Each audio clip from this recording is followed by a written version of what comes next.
Hi children's, ఈరోజు మనం ఇంగ్లీష్లో క్షమాపణలు ఎలా చెప్పాలో నేర్చుకుందాం. ఐ యామ్ సారీ, నన్ను క్షమించండి. ప్లీజ్ ఫర్గివ్ మీ, దయచేసి నన్ను క్షమించండి.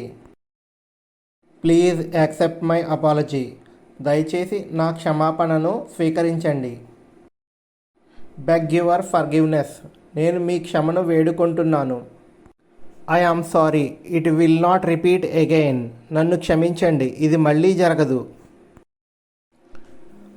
I am sorry, please forgive me, please accept my apology.